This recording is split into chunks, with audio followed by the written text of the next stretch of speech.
ആദ്യം തന്നെ എനിക്ക് ആൾത്താരയിൽ വന്ന് സാക്ഷ്യം പറയാൻ പറ്റിയതിനും എൻ്റെ മാതാവിനോടും ഈശോയോടും 1000 നന്ദി. എൻ്റെ പേര് കൃഷ്ണപ്രിയ. ഞാൻ കൊല്ലത്തു നിന്നാണ് വരുന്നത്. ഞാൻ ആദ്യം കൃപാസനത്ത് വരുമ്പം എനിക്ക് കൃപാസനത്തെ പറ്റിയോ ഉടമ്പടിയെ പറ്റിയോ ഒന്നും അറിയില്ലായിരുന്നു. ഞാൻ ആദ്യമായിട്ട് ഞാൻ ഒരു അക്രൈസ്തവാണ്. എന്നാലും ഞാൻ കുഞ്ഞിലെ തൊട്ടേ പള്ളിയിലൊക്കെ പോകുമായിരുന്നു. അങ്ങനെ ഒരു ദിവസം ഒരു ചൊവ്വാഴ്ച ഞാൻ പള്ളിയിൽ പോയിട്ട് വന്ന് കിടന്ന സമയത്ത് ഞാനൊരു സ്വപ്നം കാണുകയാണ്, മാതാവ് വന്ന് എൻ്റെ തലയിൽ തൊട്ട് അനുഗ്രഹിക്കുന്നതായിട്ട്. അപ്പം ഞാൻ ആ ഒരു വൈബ്രേഷൻ എനിക്ക് നന്നായിട്ട് തന്നെ ഫീൽ ചെയ്തു. പക്ഷെ എനിക്ക് അന്നൊന്നും കൃപാസനത്തെ പറ്റി അറിയില്ലായിരുന്നു. പക്ഷെ എൻ്റെ അമ്മയ്ക്ക് അറിയായിരുന്നു. അമ്മ ഭയങ്കര ദൈവവിശ്വാസിയാണ്. അപ്പം അമ്മ എപ്പോഴും പറയും, അതുപോലെ കൃപാസനം പോലെ ഒരു പള്ളിയുണ്ട്, നമുക്ക് അവിടെ പോകണം എന്നൊക്കെ ഇങ്ങനെ പറയുമായിരുന്നു. അപ്പം ഞാനത് ആദ്യം വലിയ കാര്യമാക്കില്ല. അത് കഴിഞ്ഞ് എനിക്ക് ഈ സ്വപ്നം വന്നു കഴിഞ്ഞ് പിന്നെ ഞാൻ ഇവിടെ വരാനുള്ള കാരണം, ഞാൻ അയർലാൻഡ് പ്രോസസ്സിങ് ചെയ്തുകൊണ്ടിരിക്കുമായിരുന്നു. പക്ഷെ എനിക്കൊരു ഇൻ്റർവ്യൂ ഒന്നും വരുന്നില്ലായിരുന്നു. എല്ലാം ക്ലോസ് ആയി, എനിക്കിനി മുമ്പോട്ടൊന്നും ഇല്ല എന്നുള്ളൊരവസ്ഥയിൽ നിന്നപ്പം എനിക്കറിയത്തില്ല എന്താ ചെയ്യേണ്ടതെന്ന്. അപ്പം എൻ്റെ കൂട്ടുകാരി, എൻ്റെ ബെസ്റ്റ് ഫ്രണ്ട്, പുള്ളിക്കാരി എനിക്ക് ലൈറ്റ് ആൻഡ് ക്യാൻഡിൽ പ്രെയർ അയച്ചു തന്നിട്ട് പറഞ്ഞു, നീ ഇതിൽ റിക്വസ്റ്റ് ഇട്, എന്നിട്ട് പ്രാർത്ഥിച്ചു നോക്ക്, മാതാവ് നിൻ്റെ പ്രാർത്ഥന കേൾക്കുമെന്ന് പറഞ്ഞു. ഞാൻ അങ്ങനെ അതിൽ പ്രെയർ റിക്വസ്റ്റ് ഇട്ടു. ഞാൻ ഇട്ടത് എനിക്ക് എന്തെങ്കിലും ഒരു വഴി കാണിച്ചു തരണം, എനിക്ക് എവിടെയെങ്കിലും എത്തണം, എനിക്ക് രക്ഷപ്പെടണം എന്നായിരുന്നു. അപ്പം ഞാൻ ആ റിക്വസ്റ്റ് ഇട്ട് പ്രാർത്ഥിച്ചു. അത് കഴിഞ്ഞപ്പോൾ എനിക്ക് ആ ആഴ്ച തന്നെ ഒരു ഇൻ്റർവ്യൂ വരികയാണ്. മാൾട്ടയിലോട്ടുള്ളൊരു ഇൻ്റർവ്യൂ വന്നു. ഞാനത് ലാസ്റ്റ് ഇയർ ഓൾറെഡി അവരോട് ചോദിച്ചായിരുന്നു. അപ്പോൾ അവർ പറഞ്ഞു, നമുക്ക് വെയിറ്റ് ചെയ്യാം, ചിലപ്പോൾ അയർലാൻഡ് തന്നെ ഓപ്പൺ ആവുമെന്ന് പറഞ്ഞു. പക്ഷേ അവർ തന്നെ എനിക്ക് ഇങ്ങോട്ട് പറഞ്ഞു, ഇതുപോലെ ഇൻ്റർവ്യൂ ഉണ്ട്, അറ്റൻഡ് ചെയ്യുന്നുണ്ടോ എന്ന് ചോദിച്ചു. ഞാൻ പറഞ്ഞു അറ്റൻഡ് ചെയ്യാമെന്ന് പറഞ്ഞു. ആ സമയത്തൊക്കെ ഞാൻ ഈ ഡെയിലി ബ്രെഡൊക്കെ കേൾക്കുമായിരുന്നു. എൻ്റെ ഫ്രണ്ട് അയച്ചു തന്ന ഡെയിലി ബ്രെഡ് കേൾക്കുമായിരുന്നു. പക്ഷെ അതെങ്ങനെ പ്രാർത്ഥിക്കേണ്ടതെന്നൊന്നും എനിക്കറിയില്ല. 5:30 പ്രാർത്ഥിക്കേണ്ടതൊന്നും എനിക്കറിയില്ലായിരുന്നു. ഞാൻ എൻ്റെ രീതിയിൽ ഞാൻ ചിലപ്പോൾ രാവിലെ എണ്ണിക്കുമ്പോൾ ഉടനെ ആ പ്രാർത്ഥന കേൾക്കും. അങ്ങനെയായിരുന്നു ഞാൻ പ്രാർത്ഥിക്കുന്നത്. അപ്പം ഞാൻ മാതാവിനോട് പറഞ്ഞു, ഞാൻ ഇതുപോലെ ഇൻ്റർവ്യൂ അറ്റൻഡ് ചെയ്യാൻ പോവാണ്, എനിക്കിത് കിട്ടുവാണെങ്കിൽ ഞാൻ വരും, ഞാൻ ഉറപ്പായിട്ട് മാതാവിനെ വന്ന് കാണും എന്ന് ഞാൻ പറഞ്ഞായിരുന്നു. അങ്ങനെ ഞാൻ ഇൻ്റർവ്യൂ അറ്റൻഡ് ചെയ്തു. ആദ്യത്തെ റൗണ്ട് എന്ന് പറയുന്നത് കമ്മ്യൂണിക്കേഷൻ ആയിരുന്നു. എനിക്ക് നല്ല വിശ്വാസം ഉണ്ടായിരുന്നു, കാരണം എനിക്കൊരു മെറിറ്റ് ഉണ്ടായിരുന്നു, എനിക്ക് നല്ല ലാംഗ്വേജ് ഉണ്ടെന്നുള്ളത്. അപ്പോൾ എനിക്കത് വലിയൊരു ഇതായിട്ട് തോന്നില്ല. ഞാൻ വിചാരിച്ചു നോക്കി, ഇത് ഞാൻ ക്ലിയർ ആവും എന്നുള്ള മൈൻഡിലായിരുന്നു. പക്ഷേ ഇൻ്റർവ്യൂ സ്റ്റാർട്ടായപ്പം നെറ്റ് ഇഷ്യൂസ് വന്നു. ഞാൻ പറയുന്നത് അവർക്ക് കേൾക്കുന്നില്ലായിരുന്നു. അവർ ചോദിക്കുന്ന ക്വസ്റ്റ്യൻ ഞാൻ പറയുന്നതാണെങ്കിൽ അതൊട്ട് ക്ലിയറും അല്ലായിരുന്നു. എനിക്കറിയാത്ത രീതിയിലാണ് ഞാനത് പറഞ്ഞുകൊണ്ടിരുന്നത്. സോ എനിക്ക് മനസ്സിലായി, എനിക്കിത് കിട്ടത്തില്ല എന്ന് എനിക്ക് മനസ്സിലായി. പക്ഷെ അന്ന് എനിക്കറിയില്ലായിരുന്നു ഈ not by merit but by grace എന്നുള്ള കാര്യങ്ങളൊന്നും എനിക്ക് കിട്ടത്തില്ല. ഞാൻ ഉറപ്പിച്ചു. പക്ഷേ പിറ്റേന്ന് അവരെന്നെ വിളിച്ചു പറഞ്ഞു, ഇൻ്റർവ്യൂവിന് സെലക്ട് ആയിട്ടുണ്ട്, സെക്കൻഡ് റൗണ്ട് അറ്റൻഡ് ചെയ്യാമെന്ന് പറഞ്ഞു. അങ്ങനെ ഞാൻ മാതാവിനോട് പറഞ്ഞതുപോലെ തന്നെ ഞാൻ ഇവിടെ വന്നു, മാതാവിനോട് കാര്യങ്ങളൊക്കെ പറഞ്ഞു. ഇതുപോലാണ്, എനിക്കൊരു ഇൻ്റർവ്യൂ വന്നിട്ടുണ്ട്, സെക്കൻഡ് റൗണ്ട് ഉടനെ ഉണ്ട്, മാതാവ് വേണം എന്നെ അതിൽ ജയിപ്പിക്കാൻ, എനിക്ക് വേറെ വഴിയില്ല, എനിക്കിതിലൂടെ എനിക്ക് രക്ഷപ്പെടണം, എനിക്ക് രക്ഷപ്പെട്ടേ പറ്റൂ എന്ന് ഞാൻ മാതാവിനോട് പറഞ്ഞു. അങ്ങനെ ഞാൻ വന്ന് പറഞ്ഞു. ഇവിടെ തിരക്കിയപ്പോഴാണ് ഇതുപോലെ ഉടമ്പടി കാര്യങ്ങളുള്ളതായിട്ടൊക്കെ എന്നോട് പറയുന്നത്. അപ്പം ഞാൻ പറഞ്ഞു, ഇൻ്റർവ്യൂ കഴിഞ്ഞ ഉടനെ ഞാൻ വരും കേട്ടോ, ഉടമ്പടി എടുക്കാൻ വരും എന്ന് ഞാൻ പറഞ്ഞു. പോയി ഇൻ്റർവ്യൂ അറ്റൻഡ് ചെയ്ത് നന്നായിട്ട് എനിക്ക് ഇൻ്റർവ്യൂ അറ്റൻഡ് ചെയ്യാൻ പറ്റി. എനിക്ക് അറിയാവുന്ന ക്വസ്റ്റ്യൻസ് ആയിരുന്നു, എല്ലാം എനിക്ക് നന്നായിട്ട് തന്നെ കമ്മ്യൂണിക്കേറ്റ് ചെയ്യാൻ പറ്റി. ആ ഇൻ്റർവ്യൂവറും നല്ല ഹാപ്പി ആയിരുന്നു. എനിക്ക് നല്ല സന്തോഷമായി. പിറ്റേന്ന് റിസൾട്ട് വന്നു, എനിക്ക് കിട്ടി, ഇൻ്റർവ്യൂ പാസ്സായി. അത് കഴിഞ്ഞ് ഞാൻ ഉടമ്പടി എടുക്കാൻ വരാനായിട്ട് നോക്കുമ്പോഴൊന്നും എനിക്ക് പറ്റുന്നില്ലായിരുന്നു. ഒരുപാട് തടസ്സങ്ങളായിരുന്നു. നാളെ വരാമെന്ന് വിചാരിക്കുമ്പം പെട്ടെന്ന് അച്ഛന് വയ്യാണ്ടാവുക, എനിക്ക് വരാൻ പറ്റുന്നില്ലായിരുന്നു. എനിക്ക് ഭയങ്കര സങ്കടമായി. അപ്പോഴും ഞാൻ പക്ഷേ പ്രാർത്ഥനയും അപ്പോഴും ഈ ഡെയിലി ബ്രെഡൊക്കെ കൂടുമായിരുന്നു. അപ്പം അത് കഴിഞ്ഞപ്പോൾ ഞാൻ അടുത്ത് കാണുന്നൊരു സ്വപ്നം എന്ന് വെച്ചാൽ, ഞാൻ കൃപാസനത്തിൻ്റെ ഫ്രണ്ടിൽ നിൽക്കുകയാണ്. അപ്പം എൻ്റെ ഫ്രണ്ടിലൊരു അമ്മ നിൽക്കുന്നു, blue and white colour dress ഇട്ട്. പുള്ളിക്കാരി എൻ്റെ കയ്യിലൊരു ജപമാല തന്നു. എന്നിട്ട് എൻ്റെ കവിളിൽ തട്ടി. എനിക്ക് ഞാൻ ഉറക്കത്തിൽ കിടന്ന് ഭയങ്കരമായിട്ട് കരയാണ് സന്തോഷം കൊണ്ട്. അപ്പം എനിക്ക് മനസ്സിലായി മാതാവ് പോന്നോ എന്ന് പറയുകയാണെന്ന്. ഞാൻ അങ്ങനെ ആ ആഴ്ച തന്നെ ഞാൻ വന്നു. മെയ് 19, 2025 ഞാനിവിടെ വന്ന് ആദ്യമായിട്ട് ഉടമ്പടി എടുക്കുന്നത്. ഉടമ്പടി എടുത്തു കഴിഞ്ഞപ്പോൾ ഈ രാവിലെ 5:30 പ്രാർത്ഥിക്കേണ്ടത് എന്നൊക്കെ എനിക്ക് മനസ്സിലായി. പക്ഷേ ഞാൻ ഈ 5:30 എന്ന് പറഞ്ഞാൽ കണ്ടിട്ടില്ലാത്ത ഒരാളാണ്. എനിക്കറിയത്തില്ല ഞാൻ എങ്ങനെ ഈ 5:30 എണ്ണിച്ച് പ്രാർത്ഥിക്കുമെന്ന്. ഞാനതും മാതാവിനോട് പറഞ്ഞു, എങ്ങനെ ഞാൻ ഈ 5:30 എണ്ണിക്കുന്നേ എനിക്കറിയില്ല എന്ന് പറഞ്ഞു. പക്ഷേ അന്നേ തൊട്ട് ഇന്നേ വരെ എല്ലാ ദിവസവും ഞാൻ കറക്റ്റ് 5:30 തന്നെ പ്രാർത്ഥന കൂടും. ഞാൻ അലാറം കേട്ടില്ലെങ്കിൽ പോലും ഞാനത് എണ്ണിച്ച് പ്രാർത്ഥന കൂടിയിരിക്കും. അങ്ങനെ ഇൻ്റർവ്യൂ കഴിഞ്ഞു. എൻ്റെ വർക്ക് പെർമിറ്റ് അപ്ലൈ ചെയ്തിട്ടായിരുന്നു ഞാൻ ഇവിടെ വന്ന് ഉടമ്പടി എടുത്ത്. വർക്ക് പെർമിറ്റ് വരാൻ 4 മാസം അല്ലെങ്കിൽ ഒരു മിനിമം ഒരു 1.5-2 മാസം എടുക്കുമെന്ന് പറഞ്ഞു. ഇവിടെ വന്ന് ഉടമ്പടി എടുത്ത് 7-ൻ്റെ അന്ന് എനിക്ക് എൻ്റെ വർക്ക് പെർമിറ്റ് വന്നു. 1 മാസത്തിനുള്ളിൽ തന്നെ എനിക്ക് എൻ്റെ വർക്ക് പെർമിറ്റ് കിട്ടി. പിന്നെ ഞാൻ അടുത്ത് കാണുന്ന സ്വപ്നം, ഞാൻ എൻ്റെ അമ്മയോട് പറയാണ്, മാതാവ് ഇതുപോലെ 14-20 എന്ന് 2 ഡേറ്റ് പറഞ്ഞു, എനിക്ക് എന്താണെന്ന് അറിയില്ല എന്ന്. അപ്പം എനിക്കിങ്ങനെ പെട്ടെന്ന് മനസ്സിലാവില്ല. അപ്പം ഞാൻ തന്നെ മാതാവിനോട് ചോദിച്ചു. ഞാൻ എപ്പോഴും ഇങ്ങനെ മാതാവിനോട് സംസാരിക്കുന്ന ഒരാളാണ്. അപ്പം ഞാൻ മാതാവിനോട് ചോദിച്ചു, ഇതെന്താ ഈ 14, 20 എനിക്ക് മനസ്സിലാവുന്നില്ലല്ലോ. ആ സമയത്ത് ഞാനിങ്ങനെ ഇൻസ്റ്റയിൽ നോക്കിയപ്പം ഞാൻ കണ്ടു OET എക്സാം ജൂലൈ 14-നും 28-നും ജൂൺ 14, 28-നും ഉള്ളതായിട്ട്. അപ്പോൾ എനിക്ക് മനസ്സിലായി ചിലപ്പോൾ ഇതായിരിക്കും എന്നെ ഓർമ്മപ്പെടുത്തിയതെന്ന്. കാരണം ഞാൻ ഒന്നും കൂടെ OET വാലിഡിറ്റി എക്സ്റ്റെൻഡ് ചെയ്യാൻ വേണ്ടി എഴുതാനിരിക്കുമായിരുന്നു. പക്ഷേ ഞാനത് മറന്നുപോയി. പിന്നെ ഫിനാൻഷ്യൽ ഇഷ്യൂസ് കാരണം ഞാൻ ഡേറ്റ് എടുത്തിട്ടില്ലായിരുന്നു. അങ്ങനെ ഞാൻ അപ്പം തന്നെ കോൺടാക്ട് ചെയ്തു. 14-ാം തീയതി ഡേറ്റ് ഇല്ലായിരുന്നു, 28-ാം തീയതി ഞാൻ ഡേറ്റ് എടുത്ത് കഴിഞ്ഞിട്ടാണ് എൻ്റെ വർക്ക് പെർമിറ്റ് വരുന്നത്. അപ്പോഴാണ് അറിയുന്നത് വർക്ക് പെർമിറ്റ് വന്ന് 45 ദിവസത്തിനകം നമ്മൾ പാസ്പോർട്ട് സബ്മിറ്റ് ചെയ്യണം, ഇല്ലെങ്കിൽ പിന്നെയും അത് ലേറ്റ് ആവും, നമുക്ക് പറ്റത്തില്ല എന്നുള്ള. അപ്പോൾ അന്ന് ഞാൻ ഡേറ്റ് എടുത്തില്ലായിരുന്നു, അന്ന് ഞാൻ ആ സ്വപ്നം കണ്ടില്ലായിരുന്നെങ്കിൽ ഞാൻ അപ്പോഴും ഡേറ്റ് എടുക്കത്തില്ലായിരുന്നു. എനിക്ക് പിന്നെ OET എഴുതാനും പറ്റത്തില്ലായിരുന്നു. അതൊരു തടസ്സമായേനെ. പക്ഷേ മാതാവ് എനിക്ക് അത് സ്വപ്നത്തിലൂടെ കാണിച്ചു തന്നു. അങ്ങനെ ഞാൻ 28-ാം തീയതി ഡേറ്റ് എടുത്ത് കഴിഞ്ഞ് വിസയുടെ ആപ്ലിക്കേഷൻസും ഡോക്യുമെൻറ്റ്സും ഒക്കെ ആയിട്ട് എനിക്കങ്ങനെ ശരിക്കും ഇത് പ്രാക്ടീസ് ചെയ്യാനൊന്നും പറ്റിയില്ല. ഞാൻ OET ഓൺലൈൻ ട്രെയിനറാണ്. പക്ഷേ OET എഴുതിയവർക്കും പഠിപ്പിക്കുന്നവർക്കും ഒക്കെ അറിയാം, നമ്മൾ ആ ടൈം മാനേജ്മെൻറ്റ് ഇല്ലെങ്കിൽ നമുക്ക് എഴുതാൻ പറ്റത്തില്ല. ഞാൻ ആ എക്സാമിന് ഒരാഴ്ച മുമ്പാണ് സ്റ്റാർട്ട് ചെയ്തത്. പക്ഷെ എനിക്ക് ചെയ്ത് നോക്കിയിട്ടൊന്നും പറ്റുന്നില്ലായിരുന്നു. ആ ടൈമിനുള്ളിൽ വരുന്നില്ല. എനിക്ക് C+ മതി, ജസ്റ്റ് പാസ് മതി. പക്ഷേ എനിക്ക് DC അതിലോട്ടായിരുന്നു സ്കോർ പോകുന്നത്. ഞാൻ മാതാവിനോട് പറഞ്ഞു, മാതാവ് എനിക്ക് അറിയത്തില്ല, എനിക്ക് കിട്ടുന്നില്ല, എനിക്ക് ചെയ്തിട്ട് പറ്റുന്നില്ല, എനിക്ക് ആൻസേഴ്സ് കിട്ടുന്നില്ല, സംസാരിക്കാൻ പറ്റുന്നില്ല, എന്താണെന്ന് എനിക്ക് അറിയില്ല. കിട്ടിയില്ലെങ്കിൽ അത് വലിയൊരു ഇത് നെഗറ്റീവ് ആവും. ട്രെയിനറായണൊക്കെ തോറ്റു എന്നുള്ള ഇതും, അതുമാത്രമല്ല ഇത്രയും ഇതായിട്ട് എന്താ കിട്ടാത്തേ എന്നുള്ള ഇതാവും.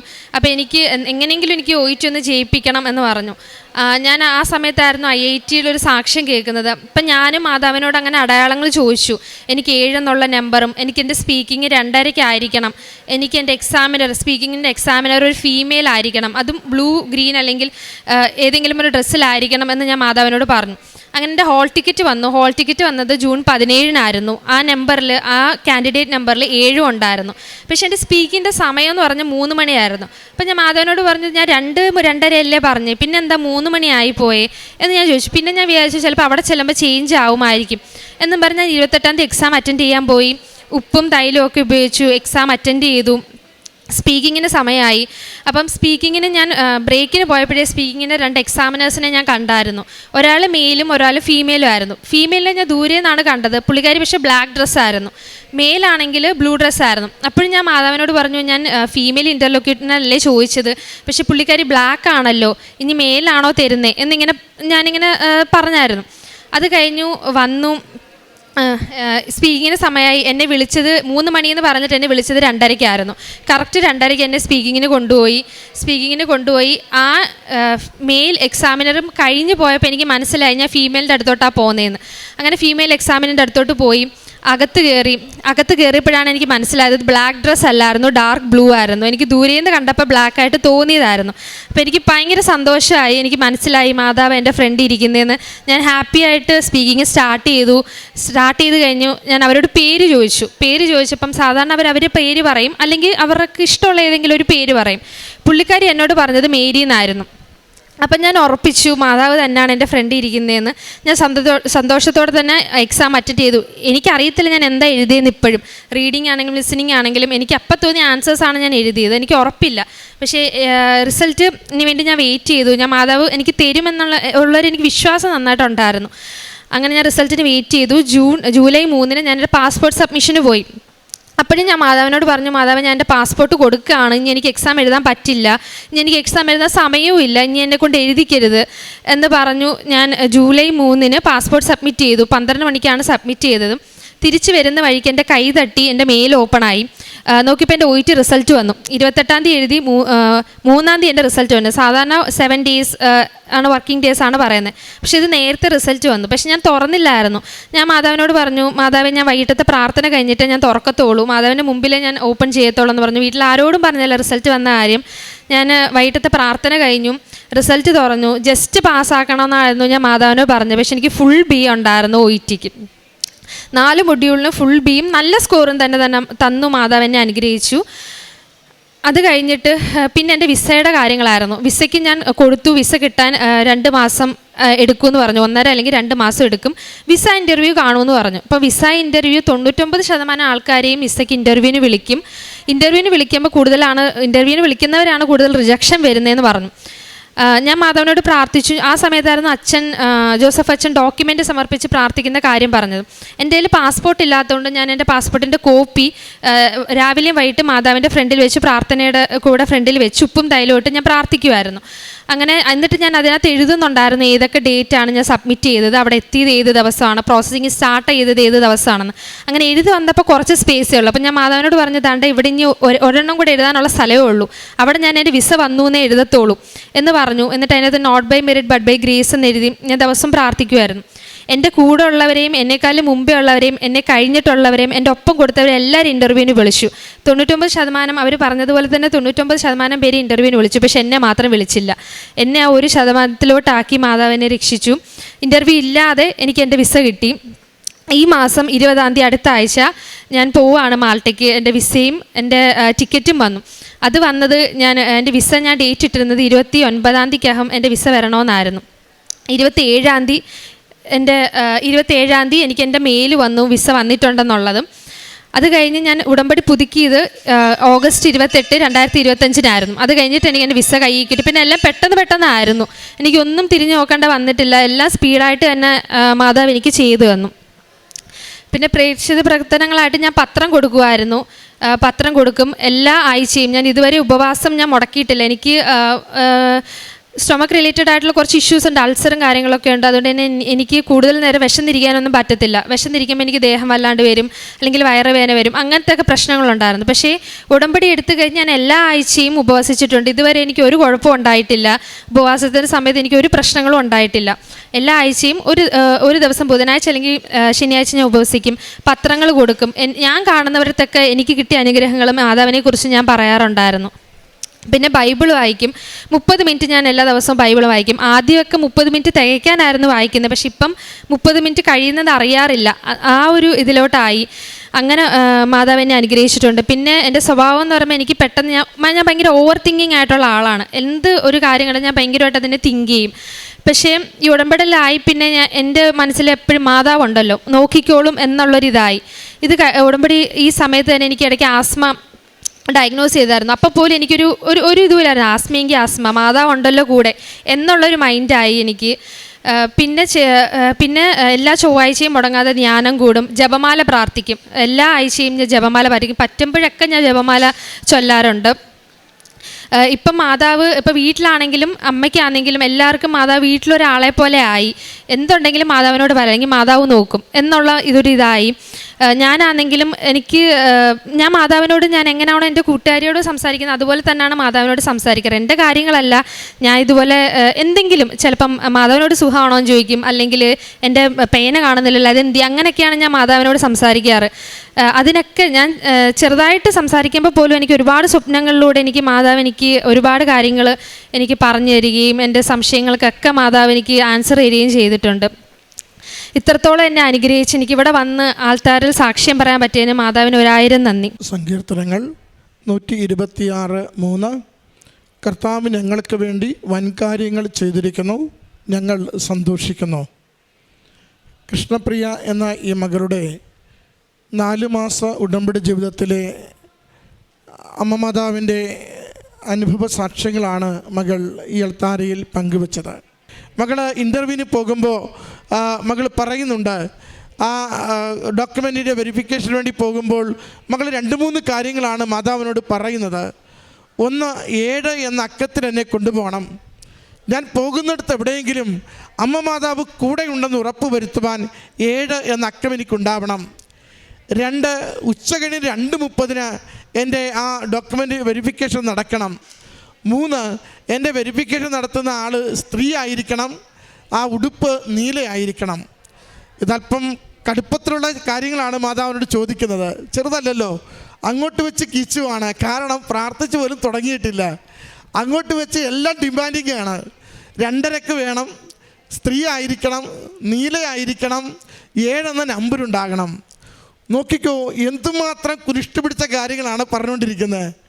എന്നിട്ട് മകൾ പറയുന്നുണ്ട്, എനിക്ക് ടൈമിംഗ് കിട്ടിയത് 3 മണിയാണ്. ഞാൻ ദൂരെ നിന്ന് നോക്കുമ്പോൾ അവിടെ ഒരു സ്ത്രീയും പുരുഷനുമുണ്ട്. പുരുഷൻ നീലവസ്ത്രം ധരിച്ചിട്ടുണ്ട്, സ്ത്രീ കറുപ്പാണ്. അപ്പോൾ ഇതൊക്കെ കണ്ടാണ് അവിടെ നിൽക്കുന്നത്. ഞാൻ ചോദിച്ചതൊന്നും എനിക്ക് തന്നില്ലല്ലോ, വെറുതെ എന്നെ കൊണ്ടൊന്ന് കുഴപ്പിക്കുവാണോ? നമ്മളിങ്ങനെ ഡേറ്റ് ഇട്ട് പ്രാർത്ഥിക്കുക, പറഞ്ഞ് പ്രാർത്ഥിക്കുക, അതൊക്കെ അതുപോലെ തരുമെന്നാണ് എല്ലാവരും പറയുന്നത്. ഞാൻ ചോദിച്ചിട്ട് എന്താ എനിക്കിതൊന്നും ഇല്ലാത്തേ? ഇങ്ങനെ പിറുപിറുത്തുകൊണ്ടാണ് ശരിക്കും അവിടെ നിൽക്കുന്നത്. നിന്ന് കഴിഞ്ഞ മകൾ പറയുന്നുണ്ട്, ആ ടേൺ വരുമ്പോൾ കൃത്യം നോക്കുമ്പോൾ 2:30 മണിക്ക് അകത്തോട്ട് കയറ്റുന്നു, 2:30 മണിക്ക് അകത്തേക്ക് കയറ്റുന്നു. വീണ്ടും അടുത്ത് ചെന്ന് നോക്കുമ്പോൾ താൻ കണ്ട കറുപ്പല്ല, അതൊരു കടുത്ത നീലയാണ്. ചോദിച്ച നീല തന്നെയാണ് ആ ഇരിക്കുന്ന വ്യക്തി.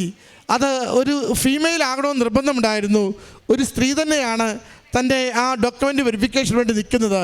ഇനി കയറിയ വഴിയോ അതൊരു 17 എന്ന് പറയുന്ന വഴിയാണ്, അതിനകത്തൊരു 7 ഉണ്ട്.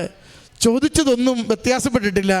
എന്തൊക്കെയാണോ ഒരു മകൾക്കടുത്ത സ്വാതന്ത്ര്യത്തോടെ മാതാവിനോട് പറയുന്നത്, അമ്മയാണ് എൻ്റെ കൂടെ ഉള്ളതെന്ന് എനിക്കിത് ഉറപ്പ് തന്ന് എൻ്റെ ഇതിന് മുന്നോട്ട് കൊണ്ടുപോകണം. അത് എല്ലാ കാര്യവും അച്ചിട്ടതുപോലെ മകൾക്ക് ലഭിച്ചതിനെയാണ് മകൾ സാക്ഷ്യപ്പെടുത്തിയത്. അവസാനമോ പേര് ചോദിച്ചു. പേര് ചോദിക്കുമ്പോൾ അവർ ഒന്നെങ്കിൽ സ്വന്തം പേര് പറയും, ഇല്ലെങ്കിൽ ഒരു ഫേക്ക് നെയിം, ഇഷ്ടമുള്ളൊരു പേര് ആശ്വസിപ്പിക്കുവാൻ പറഞ്ഞു വിടും. മകൾ പേര് ചോദിച്ചു. മകൾ ആരെന്ന് മകളുടെ ഡോക്യുമെൻറ്റേഷൻ വെച്ച് ഏതെങ്കിലും ഒരു ക്രിസ്തീയ ചായ്വ് പറയത്തില്ല, എന്തെങ്കിലും ഒരു പ്രാർത്ഥന, എന്തെങ്കിലും ഒരു ബന്ധം പറയില്ല. കൃഷ്ണപ്രിയ എന്ന പേരല്ലേ. അവിടെ ഇരിക്കുന്നവർ മകളുടെ മുഖത്ത് നോക്കി പേര് പറഞ്ഞു കൊടുത്തു, മേരി എന്ന്. ഇതാണ് ഉടമ്പടിയിൽ നമ്മൾ പലപ്പോഴും കാണുന്ന അമ്മ മാതാവിൻ്റെ സുനിശ്ചിതമായ നയിക്കലെന്ന് പറയുന്നത്. നമ്മുടെ ജീവിതം കൃത്യമാണോ, ക്ലിയർ ആണോ, കമ്മ്യൂണിക്കേഷൻ വ്യക്തതയുള്ളതാണോ, അമ്മയിൽ പൂർണ്ണമായി ശരണപ്പെട്ടതാണോ, അവിടെ അമ്മ മാതാവ് നമുക്ക് പോലും അറിയാതെ നാം ബാലിശമായി ചോദിക്കുന്നത് പോലും അനുവദിച്ച് നൽകിക്കൊണ്ട് ഉടമ്പടി ജീവിതത്തെ മഹത്വപ്പെടുത്തും. അമ്മയുടെ പ്രത്യക്ഷീകരണത്തെ മഹത്വപ്പെടുത്തും. ഞാൻ കൂടെയുണ്ടെന്ന് അമ്മ ആവർത്തിച്ച് ലോകത്തോട് വെളിപ്പെടുത്തിക്കൊണ്ടിരിക്കും. അതിൻ്റെ സാക്ഷ്യമാണ് ഈ മകൾ ഈ അൾത്താരയിൽ പറഞ്ഞത്. ഇതൊരു സമയച്ചുരുക്കത്തിൻ്റെ സാക്ഷ്യമാണ്. ഇത് അമ്മ മാതാവ് നിരന്തരം സന്ദേശം നൽകിയ സാക്ഷ്യമാണ്. മകൾ അമ്മയോട് ചോദിച്ചതൊക്കെയും അമ്മ അനുവദിച്ചു കൊടുത്ത സാക്ഷ്യമാണ്. ഇനി വിദേശത്തേക്ക് പോകുവാൻ ഏറെ നാളെടുക്കും, നടക്കില്ലെന്ന് കരുതി, അസാധ്യമെന്ന് കരുതി ഒന്ന് മനസ്സുമെടുത്തപ്പോൾ അമ്മ കൈപിടിച്ചുയർത്തി ഏറ്റവും സുരക്ഷിതമായി അമ്മ അതിവേഗത്തിൽ മകളെ വിദേശത്തേക്ക് അയക്കുന്ന സാക്ഷ്യമാണ്. സമയച്ചുരുക്കവും ശുഭകരമായ ഒരു വിഷയത്തെ എത്തിക്കുന്നതും നമ്മുടെ ബാലിശമായ നിർബന്ധങ്ങളെപ്പോലും അമ്മ മാതാവ് എളിമയോടെ അനുവദിച്ചു തന്ന് നമ്മുടെ ജീവിതത്തെ സുരക്ഷിതമാക്കുന്നതിൻ്റെ സാക്ഷ്യമാണ് ഈ മകൾ ഈ അൾത്താരയിൽ പങ്കുവെച്ചത്. ഈ മകൾക്ക് ലഭിച്ച ഈ ദൈവാനുഭവങ്ങൾക്ക്, ഈ വലിയ അനുഗ്രഹത്തിന്, ഉടമ്പടിയിലൂടെ ലഭിച്ച ബോധ്യങ്ങൾക്ക് അമ്മ മാതാവിനും തിരുക്കുമാരനും നന്ദി പറഞ്ഞുകൊണ്ട് കരങ്ങളടിച്ച് ഈ സാക്ഷ്യം നമുക്ക് സമർപ്പിക്കാം. അത്യപൂർവ ദൈവാനുഭവങ്ങൾ ഇനി നിങ്ങൾക്കും സ്വന്തം. ഈ യൂട്യൂബ് ചാനൽ ഇതുവരെ സബ്സ്ക്രൈബ് ചെയ്തിട്ടില്ലെങ്കിൽ ഇപ്പോൾ തന്നെ സബ്സ്ക്രൈബ് ചെയ്യുക. ഈ വീഡിയോ ഇപ്പോൾ തന്നെ നിങ്ങളുടെ സുഹൃത്തുക്കൾക്ക് ഷെയർ ചെയ്തുകൊണ്ട് കർത്താവിൻ്റെ പ്രേക്ഷിതരാകുക.